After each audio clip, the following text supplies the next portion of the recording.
Good morning student. आशा करती हूँ आप सभी स्वस्थ होंगे और अपने घर पे सुरक्षित होंगे। बेटा आज हम एक नया टॉपिक स्टार्ट करेंगे, that is the chemical coordination in animals. तो फर्स्ट ऑफ ऑल थोड़ा सा मैं इसका इंट्रोडक्टरी आपको बताती हूँ, why animal need this instead of having they are having the nervous system. Nervous system है फिर भी इसकी जरूरत क्यों पड़ी। देखिए जरा, आपको अच्छे से पता है, सुन बोल पा रहे हैं, समझ पा रहे हैं, देख पा रहे हैं, इन सभी चीजों के लिए हमारे पास नर्वस सिस्टम है जो इम्पल्स को रिसीव करता है, उसको ब्रेन के पास पहुंचाएगा, ब्रेन से जो भी उसका एक्शन लेना होगा वो वापस आके आपके इफेक्टर ऑर्गन को कहेगा कि आपने एक फंक्शन परफॉर्म करना है। लेकिन बेटा कुछ केसेस के अंदर क्या होता है, ये जो बहुत सारी ऐसी सेल्स हैं which are not in directly contact with the nervous system, पहली चीज। दूसरी चीज क्या होती है, जब एक इम्पल्स जनरेट होके ट्रांसमिशन होता है और जब दूसरा इम्पल्स जनरेट होकर ट्रांसमिशन होता है तो उन दोनों के बीच में एक रेस्टिंग टाइम आता है।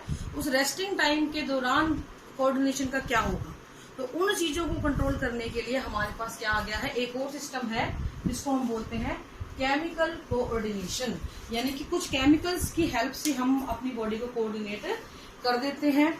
इस पूरे सिस्टम के दौरान होता क्या है, केमिकल सीक्रेट किए जाएंगे कुछ पर्टिकुलर सेल्स के द्वारा या टिश्यूज के द्वारा, जिनको एंडोक्राइन ग्लैंड्स बोलते हैं। ये सभी के सभी केमिकल्स क्या करते हैं, ये अपने टारगेट ऑर्गन के पास जाएंगे और उनको इनहिबिटरी इफेक्ट या फिर प्रोमोटिंग इफेक्ट, कुछ भी इफेक्ट वो उसको देंगे जैसा उनको चाहिए होता है। तो इस तरीके से ये बॉडी को कोऑर्डिनेट करने में हेल्प करते हैं। हालांकि ये जो एक्शन होता है इन हॉर्मोन्स का, ये बहुत ही स्लो होता है लेकिन लंबे टाइम तक रहने वाला होता है। लाइक नर्व इम्पल्स फास्ट होता है लेकिन थोड़े टाइम के लिए होता है। केमिकल का जो इफेक्ट है वो स्लो एक्शन का होता है लेकिन लंबे टाइम के लिए होता है। यहाँ पे जिन केमिकल्स की हम लोग बार बार जिक्र कर रहे हैं, सबसे पहली चीज आती है कि वो चलते कैसे हैं। तो वो ब्लड के थ्रू चलेंगे, मतलब जिस ग्लैंड के से वो निकले हैं वहां से वो ब्लड में जाएंगे। ब्लड में जाने के बाद ये नहीं है जगह जगह खिंचते चले जाएंगे, नहीं, वो वही पहुंचेगा जहां उनका टारगेट ऑर्गन है। अब क्वेश्चन आता है कि टारगेट ऑर्गन को कैसे आइडेंटिफाई किया जाएगा। तो टारगेट ऑर्गन के ऊपर कुछ स्पेसिफिक रिसेप्टर साइट्स होती हैं, उनकी मेम्ब्रेन के ऊपर कुछ रिसेप्टर साइट्स होती हैं जो हार्मोन को पहचान लेती हैं और उसको अपने अंदर ले लेती हैं। तो टारगेट रिसेप्टर को रिसीव करेगा, कन्फॉर्मेशनल चेंजेस आएंगे वॉल के अंदर और उससे जो सेल का जो उसका एक्शन उसने परफॉर्म करना था वो परफॉर्म कर दिया जाएगा। ये जो कन्फॉर्मेशनल चेंजेस हैं, ये ट्रांसफॉर्मेशन हो रहा है, ये बाद की बातें हैं, ये आप बड़ी क्लास में पढ़ेंगे। यहाँ पे आपको सिर्फ इतना समझना है that the particular organ have the target, particular target organ have the receptor which receive the impulse. ठीक है, तो ब्लड के अंदर आया, वहां से अपने टारगेट ऑर्गन तक चला गया। नाउ द क्वेश्चन इज, ये केमिकल केमिकल केमिकल हम लोग बार बार बोल रहे हैं, ये है क्या और ये एंडोक्राइन चीज क्या है। देखो एंडोक्राइन क्या होता है बेटा, कुछ ग्लैंड्स होती हैं जो कि हार्मोन को सिक्रीट करती हैं and they pour their secretion directly into the blood. वो डायरेक्टली ब्लड के अंदर अपने सिक्रीशन को डाल देती हैं। तो इसीलिए इसको हम क्या बोलते हैं, एंडोक्राइन सिस्टम बोलते हैं। इसी तरह एक्सोक्राइन सिस्टम भी होता है जिसमें सिक्रीशन हार्मोन का ही होगा लेकिन नलियों के जरिए, ट्यूब्स के डक्ट के जरिए जाएगा। ये डायरेक्टली ब्लड में फेंक देती है, उसके बाद टारगेट ऑर्गन अपने आप उसको रिसीव कर लेता है। Now the next thing is कि ये केमिकल सब्सटेंस क्या है जो एंडोक्राइन ग्लैंड सिक्रीट करती हैं, उन केमिकल्स को हम बोलते हैं बेटा hormones. These are the chemical messenger secreted by ductless endocrine gland that regulate the biological process of living organism. तो लिविंग ऑर्गेनिज्म के बायोलॉजिकल प्रोसेस को ये कंट्रोल करती है। This term was given by William Bayliss and Starling ने ये term दी थी।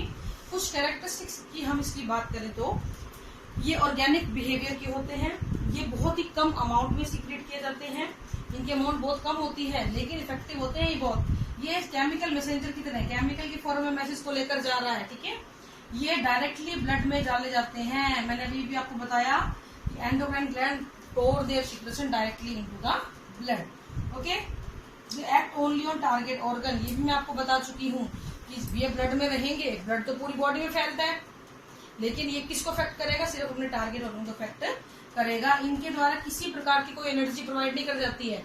ये किसी भी एक्शन को प्रमोट करेंगे, उसको घटाएंगे बढ़ाएंगे, लेकिन ये एनर्जी प्रोड्यूस नहीं करते हैं।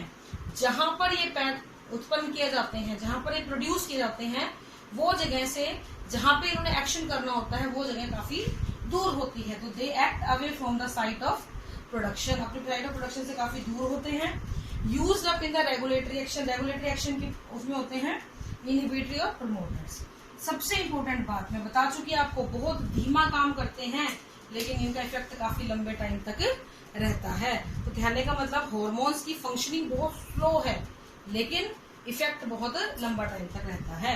Now next come the transportation and recognisation of the hormone. कैसे होगा देखिए जरा, कोई एंडोक्राइन ग्लैंड है जिसके हार्मोन्स को रिलीज कर दिया गया, उन हार्मोन को ब्लड लेके गया टारगेट ऑर्गन तक, टारगेट ऑर्गन के रिसेप्टर्स ने इन हार्मोन्स को रिसीव कर लिया, हार्मोन्स बाइंड कर गया रिसेप्टर की साइट के साथ, हार्मोन ने इसके मैसेज, हार्मोन ने जो भी उसके पास मैसेज था वो डिलीवर कर दिया टारगेट सेल को और इसकी शेप को चेंज कर दिया और आपका जो एक्शन परफॉर्म किया जाना था वो एक्शन परफॉर्म हो गया। तो इस तरीके से हार्मोन अपना काम करते हैं। तो मैं आपको बता देती हूँ सिंपल सी बात, इसको आप वैसे भी लिख सकते थे पैराग्राफ में लेकिन वो समझने में इतना इंटरेस्टिंग नहीं लगता, इसलिए मैंने इसको थोड़ा सा सीक्वेंस में लिख दिया है। तो दोबारा से बता देती हूँ। फॉर एग्जाम्पल ये आपका टारगेट ऑर्गन है, ये आपकी एंडोक्राइन ग्लैंड है, यहाँ से हार्मोन आया ब्लड के थ्रू, ये क्या है ब्लड है आपका, यहाँ पे रिसेप्टर है, रिसेप्टर ने इसको रिसीव किया, दोनों बाइंड करा और बाइंड होते ही चेंजेस आएंगे और मैसेज जो है इस सेल के अंदर पहुंच जाएगा। तो इस तरीके से एक्शन परफॉर्म किया जाता है। कल हम बात करेंगे बेटा मेन एंडोक्राइन